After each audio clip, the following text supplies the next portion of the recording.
You must have seen his iconic photos, especially one of James Dean, but did you have any knowledge of Dennis Stock before you made the film? No, and when I started looking at, I mean, a lot of his photos, even of like his photos of hippies and stuff, that they're so famous, and I had like for some reason Dennis Stock even when you ask photographers about him, his name is just not that famous, which is incredible considering how famous his work is. But yeah, I hadn't heard of him before. Did you study him a lot? Do you think it was necessary to get to know him that way, or did you want to sort of create him just from scratch, make him your Dennis Stock? To be honest, there was this one video which Anton's friend had made a documentary about Dennis Stock, and he interviewed him, and they just gave me the uncut version of this interview, and I watched it so many times because it was in between the takes. He didn't stop recording, and it was how Dennis was reacting to the guy who was interviewing him. He was so rude and just like so. It was just astonishing, like how like, and the guy was speaking so nice to him, and I learned a lot from that. Like because I think Dennis really harbored these resentments that he had when the movie's set and took for his entire life. And I talked to his son Rodney about it as well. Like, he was a very kind of he had he had a massive chip on his shoulder about stuff, and I thought it was quite interesting. When you play someone who's lived, I mean, does it put more of a responsibility on your shoulders, do you think, or can you just go about it as with any part? In some ways. I mean, I definitely felt more responsibility after I'd met his son, because it was very raw to his son still, their relationship, and I didn't want to just fake some kind of happy ending or anything. I just thought that's kind of cruel. Yeah, I mean, at the end of the day, you are interpreting it like however you want. I mean, it's whatever you find interesting in the story, really. Yeah, I mean, you do have some kind of responsibility. What is it that you thought was interesting in the story that made you want to do it? I mean, I just connected. There's a strange kind of parallel, I think, in some ways between photography and acting and that kind of career where you're totally dependent. Well, the Dennis Stock's kind of photography where you're taking photos of famous people, basically, or I don't know. Just when you're taking photos of people, interesting. He's not always taking photos of landscapes, for instance. An actor, you're dependent on the material and the opportunity to act, and how frustrating that is. And I think it was quite interesting to explore that in Dennis. And also there's another part of Dennis where he felt he was so inhibited that it actually inhibited his work as well, his inhibitions as a person. And I kind of related to that a little bit.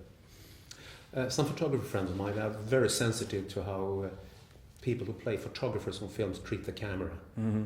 How did you go about it? Because Anton said he gave you one to sort of the camera becomes part of your body almost. Yeah. The Leica which I have in the movie, I was using that a lot. And you do, if you're walking around and you have it, I mean, I basically took it around everywhere for about 3 months before. It's a strange thing that happens. You kind of, for one thing, you become incredibly protective of it, mainly because it was so expensive, and I kept thinking I was going to lose it all the time.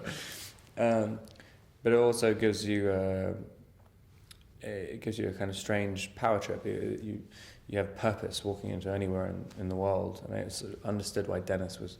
You can see it in the photos of him. He loved that that power when you can cover your face and take from the subject. But they have to be open to you, and I think he really enjoyed that. And also, photography is still so important. I mean, that a photography says more than 1,000 words. I mean, it still goes, really. Definitely, especially now when people can barely read. It's sort of, It says about a million words. No, but also you see all the photographers that change sort of the course of the world. Sometimes you have a stills photography, and that causes people to react politically all over the world. Definitely. And even, it's interesting what causes such a massive thing as well, because I mean, in this story, the James Dean photographs have probably been seen by more people than James Dean's movies, and people will look at the photographs, and it's like they're so brainwashed, and because basically that the Moody New Star thing, which Dennis Stock took, it's a PR campaign with the studios saying like that's how they wanted to promote him, and it just worked so well that like a whole generation of kids are saying like I'm conflicted too, like I'm not like my parents, I want to be something different, and this is the face of it. But it was completely manipulated. I mean, it was like and people still connect to those photos now, and it still represents a certain element of disaffected youth, which is crazy, because he was just, I mean, literally just taking a photo of some guy walking down the street. And there's nothing else to it. Like, and it was a cool photo. And there's the mood in that photo. That is yeah, definitely. That's why that's what I love when we were shooting that. It's just it's so odd. Like, I mean, because you can't, how could he possibly have thought that would happen afterwards? Like, I mean, ever in a million years. What did James Dean mean to you? Did he mean anything for you as an actor when you started in the business? Really? I mean, really, I didn't connect to him like Dane connected to him. I mean, I definitely had a period where I thought he was really. I always just thought he was like kind of cool. I never had a much deeper connection to it. I mean, but I liked him as like a stylist. You know, he had things about camera technique and just sort of, you know, how you could get a certain tone through, you know, your body language and stuff. But I don't know. I never really had a particularly deep connection with him, though. Not like Dane then. Who had, Dane really worshipped him. Yeah, like really, really meant something to Dane. What do you think that, I mean, the comparisons between the film industry then in the 70s, in the 50s, and today, do you think has much changed the way the industry treated James Dean and the way they treat young actors today? I mean, I think it was kind of breaking apart then, right when I think Dean basically broke how actors before that were treated, because he was sort of impossible to contain, and then all the other actors wanted to imitate James Dean afterwards. But I think people can still get caught. You're not officially contracted to a studio, but you can get blacklisted just as easily. I mean, if you piss off the wrong person, you're done immediately. Still, the industry is still controlled by very, very few people, and you have to play the game. Do you consciously try after the Twilight experience to go sort of to find really other parts that sort of independent films like this, etc.? No, I mean, just the only things that have appealed to me, really. I mean, it's not too much of a conscious decision. I mean, I try not to repeat myself. I mean, and that's it, really. But if I found a really cool thing which was quite similar to something I'd already done, I'd probably do that anyway. Is that like, I mean, do you want to be challenged when you look for a new part?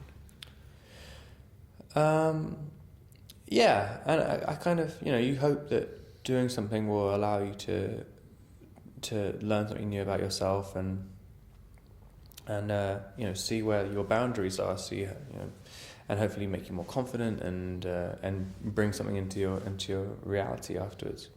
Can you use what happened, I mean, the Twilight experience, to use that to get parts? I mean, you're very well known after that. You can get through the right doors to talk to people if you're interested in something. I mean, definitely to talk to people, but like really the people who I want to work with, they don't just hire you for the wrong reasons. I mean, at least you can tell when someone's hiring you or someone's offering you a job when they don't really want to offer you the job, and I wouldn't work with them anyway, unless I guess unless you really want to, but it doesn't happen very often anyway, like that. So how can you tell that? You can just tell in the tone. I mean, and it's one of the most depressing things ever. If you like someone and they're just like, yeah, well, if you want to do it, you can do it, and it's like, I don't want to do it then. Has the Twilight hysteria sort of toned down a little bit for you now? Yeah. Well, it's weird. It's either I've gotten older and I kind of just don't see it as much, or I just live a slightly different life. I go to different places. I mean, still, if you go to, I don't know, like, I don't know, it's just quite random places. It can really spark off a bit of mayhem still. I think I'm just better at dealing with it now. I heard a story about you being on an airplane with 14 Danish teenagers. Yeah, on the way back from Budapest. I couldn't really believe that. The Danish hockey team. You're doing. Have you done this Shy Little Leader yet, or are you going to do it? Yeah, just finished. It sounds very interesting. I think it's going to be really good.